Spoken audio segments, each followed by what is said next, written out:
Greetings, my name is Mary and I want to share my personal story with you. I live with my father-in-law now. I was once married to Brian, the man I deeply loved. We dreamed of a perfect life together. However, life took an unexpected turn. Our marriage, which we hoped would be filled with love, ended up being the opposite. I experienced a great betrayal, not just from Brian, whom I loved dearly, but also from my mother-in-law. Today, I will share this journey with you. It's a tale of happy moments and sorrow, of love lost, and discovering my own strength. We had just married, and were starting our lives together. I valued my independence, so we lived in my own house. My parents lived abroad. I came to Canada to study and work. I got a good job and saved up to buy my house. After marrying, Brian moved in with me. His parents were in a different state, so we mostly connected through occasional visits or calls. One evening, while relaxing with coffee, Brian's phone rang. It was Sandra, my mother-in-law. I suggested Brian put the call on speaker so I could join the conversation. "Hello, son. Please, can you come over?" Sandra sounded urgent. "Mom, what's wrong?" Brian asked. "Your dad, Henry, he collapsed. We're at the hospital now. He needs surgery," Sandra explained. Shocked, I wondered why she hadn't mentioned Henry's ill health before. Sandra, clearly distressed, asked for our help. Henry was dear to me, so we were really concerned. We assured Sandra we'd be there soon. After hanging up, we booked our tickets and prepared to leave. Brian was worried. "Don't worry, Brian," I comforted him. "We'll get through this together." The next day, we arrived at the hospital. Sandra was there, anxious. Seeing us, she broke down in tears. We reassured her that everything would be okay. After consulting with the doctor about the surgery, Sandra inquired about our savings. Brian was concerned about the cost, but I reassured him that I had savings to cover it. This was the beginning of a challenging chapter in my life, filled with unexpected twists and emotional trials. We were committed to ensuring Henry's recovery after the surgery. The procedure went smoothly, but Henry still needed time and care to fully recover. The doctor advised us to look after him for a few months. Once discharged, we brought Henry home. Sandra, grateful for our support, thanked us, acknowledging she couldn't have managed alone. We assured her of our continued support and planned to leave the next day. However, our departure was delayed by an unexpected turn of events. Sandra suddenly fainted. Panicking, we tried to revive her. Thankfully, she came around after a short while but appeared weak and stressed.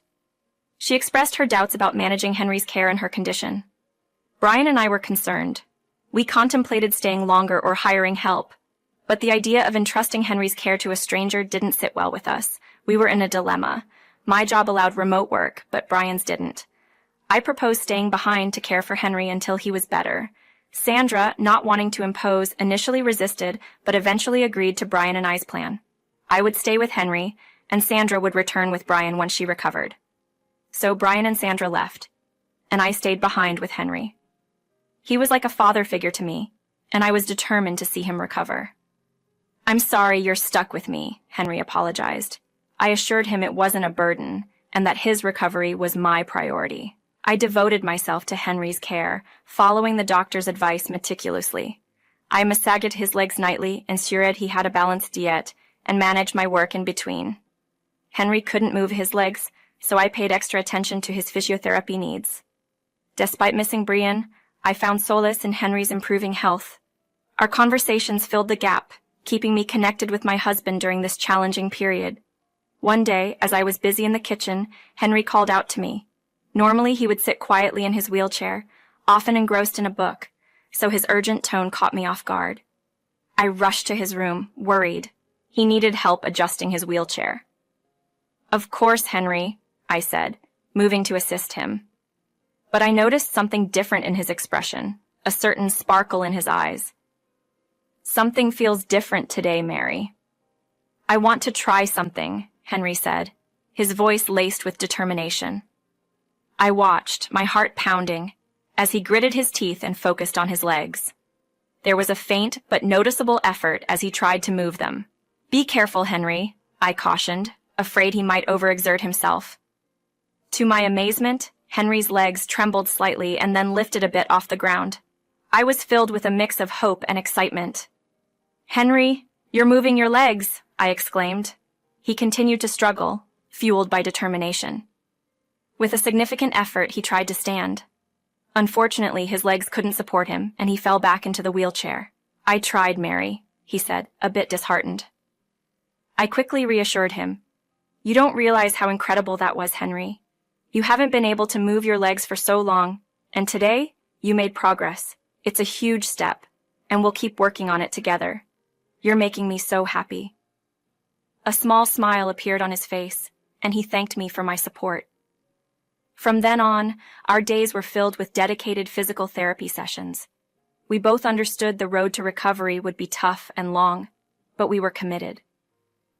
As the days passed, Henry's strength and determination grew. "We've come a long way since you first moved your legs," I would often tell him, acknowledging his growing strength.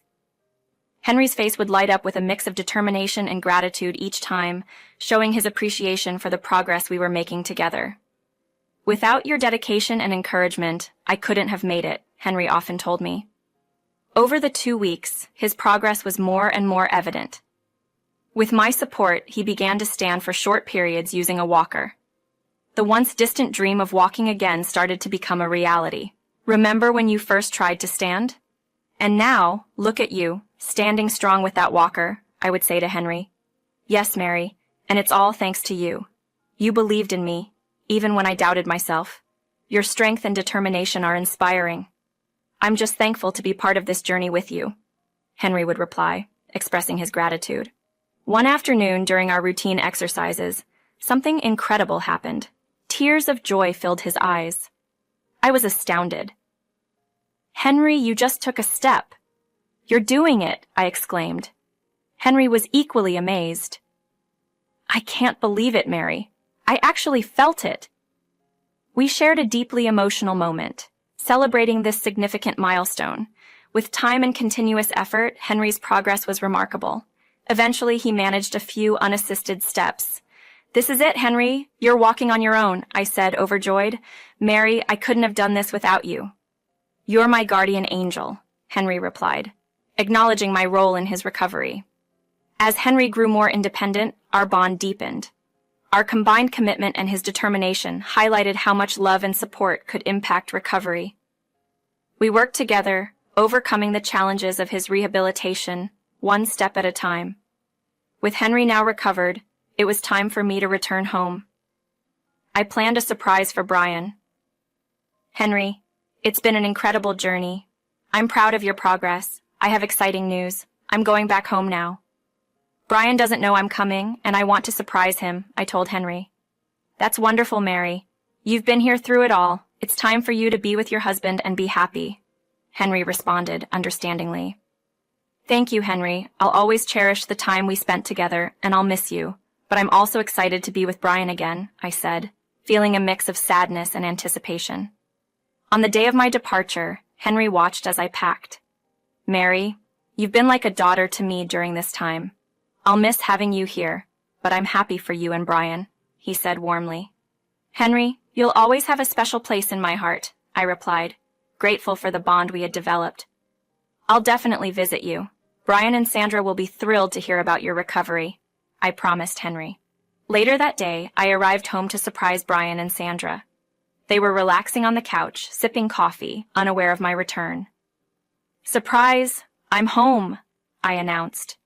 "Is that you, Mary?" Brian's face lit up with joy as he embraced me tightly. "This is the best surprise ever. I've missed you so much." "I've missed you too, Brian. It feels great to be back home," I replied, sharing in the joy of the reunion. Sandra looked surprised and happy to see me. "Oh, Mary, you're here. Does this mean Henry is?" "Yes, Sandra. Henry is completely fine and waiting for you at home," I informed her, which made her extremely happy. After exchanging pleasantries, I decided to freshen up. However, as I headed to the shower, I noticed something different about the house, but I was too tired to figure it out. After a refreshing shower, I walked into the bedroom and was stunned to find it empty. "Brian, Sandra, what happened to our furniture? Where is everything?" Brian and Sandra exchanged uncomfortable glances, and I sensed something was wrong. Their faces showed fear, and Brian seemed particularly uneasy. "Mary, we need to talk," Brian said. What's going on? I asked, growing increasingly concerned. Sandra broke the news. We sold the house, Mary. I was shocked. You sold the house? How could you do that without discussing it with me? Brian tried to justify. It was a good deal, Mary. We wouldn't have gotten that afterward. We needed the money. Money for what? You did this for yourselves? Did you betray our trust for your gain? I was devastated. Sandra interjected. That home was in my son's name. We can do anything we want. That doesn't give you the right to make such a decision without me. It was my home, my life, all gone, I said, heartbroken. Mary, we needed this change. It's for the best, Brian tried to explain. You don't care how I feel, do you? I made a mistake trusting you. You had a choice to include me in this decision, to respect my feelings, I said, feeling betrayed and hurt. I was in utter disbelief. I can't believe this, Brian. It's done, and now I have nowhere to go. They had bought a new place, leaving me essentially homeless. It wasn't just about losing a home, it was about the trust and communication in our marriage being completely shattered. Just a few months ago, I had my own home. And now, I was without a place to stay and had no savings. I reached out to friends for help, but didn't get any positive responses. Left with no choice, I decided to temporarily stay with Henry and then look for a new place. When I returned to Henry, he was shocked to see me back so soon. Mary, what happened? Henry, Brienne and Sandra sold my house without telling me. I have nowhere to go, and I feel so betrayed, I explained, my voice filled with sadness. I'm so sorry, Mary. I can't believe they did this to you. Your family and family should stick together. Henry comforted me. But now I'm homeless and don't know where to turn, I said, feeling lost. Mary, don't worry. You can stay here with me. This is your home as much as it is mine, Henry offered kindly. Thank you, Henry. Your kindness means everything to me. I promise I'll find a new place soon and won't be a burden, I assured him, grateful for his support. The next day, I was crying in my bedroom when Henry came in. Mary, I need to tell you something, he said. What is it, Henry? I asked, wiping away tears. Stop crying. You're not homeless. Brian and Sandra are up to something, he said, a hint of a plan in his voice. Henry then called an old college friend and discussed a plan. After the call, Henry's phone buzzed. It was Sandra calling. He put it on speaker, suspecting it might be related to our plan. Hi, dear. Mary told us you're recovering well. Sandra's voice came through the phone, sounding casual. Henry and I exchanged glances, ready to put our plan into action. Sandra's announcement that she and Brian were planning to visit Henry soon struck a nerve. Henry, unable to contain himself, burst into laughter. Sandra, puzzled, asked, Henry, why are you laughing so hard? Because, Sandra, I never realized how selfish and, dare I say, amusing the woman I've lived with for so many years could be. Your tricks won't work here, Henry retorted. Mary and I joined in the laughter, signaling a significant shift in our relationships. It was clear that a new game had begun. So, you three are conspiring against me? Mary, did you go to my husband behind my back? That's disappointing, Sandra accused. She's like my daughter. She stood by me when I was gravely ill, and I'm grateful for her, Henry defended. What you and Brian did to her was wrong, and you're going to learn from it. Dad, I'm your son, remember? You might be pleased that your friend made us leave the house, but we still have Mary's house. We can buy it back if we want, Brian chimed in defiantly. If you think it's that simple, then go ahead and try, Henry challenged him. Fueled by determination, Brian said, If we're going to make amends, I need to start somewhere. Let me call the owner of Mary's house. Brian quickly dialed the number of the person who had bought my house, hoping to negotiate its repurchase. After a few rings, the person answered, Hello, Brian. How can I assist you today? Hi, I'm Brian, and my mom and I used to live in the house that Mary owned. I understand you're handling the property now, and I would like to discuss the possibility of buying it back, Brian proposed. I'm here to help, Brian, the person on the other end of the line replied, opening the door for further discussion. Once, I need to tell you that I'm not the owner of this house. I'm just looking after it. If you want, I can give you the contact details of the real owner so you can talk directly. Yes, please. That would be great, he replied. The agent gave Brian the owner's phone number. Brian tried calling the owner many times, but the line was always busy. What's going on? The line's always busy. I'll keep trying, but it might take a while to get through. He kept calling, but we all knew his efforts were in vain. My son, maybe you should stop trying now, I suggested. Wait, I'm not giving up yet, but maybe you should listen to Henry, Brian responded. Why? Do you know the owner? No, I am the owner. We were shocked. How can you do this to us? I knew you were selling Mary's house while she was caring for me. I also knew Sandra wasn't really sick. She just wanted to avoid responsibility. I overheard your conversation in the hospital. How could you be so selfish? Henry revealed that as soon as he knew Brian was selling the house, he sent an employee to buy it. Now, you can't buy it back, not even for double the price. Why did you do this, Sandra and Brian? I thought we were a perfect family. Greed never helps, son. I wish your mother had taught you that. Brian and Sandra realized the seriousness of their mistake. They had lost everything because of their selfishness. I'm sorry, Mary. That's why I agreed to sell the house. Please forgive us. But I replied, he's not a child, Sandra. He broke my trust and our promise of love. I can never forgive him. Mary, please come back. I promise I won't let you down again. I looked at Henry, seeking his advice. Think carefully before you trust them again. Some people never change. I know, Henry. That's why I'm not going back to him. I have my own home and a loving father. I don't need anything else. I want to stay away from selfish people. Brian and Sandra realized arguing was pointless. They had tried to make me homeless, and now they were the ones without a home. I ended the call and looked forward to starting a new chapter in my life, free from selfish people. Life moved on, and I found peace in my independence. Henry was always there, a guiding light in my life.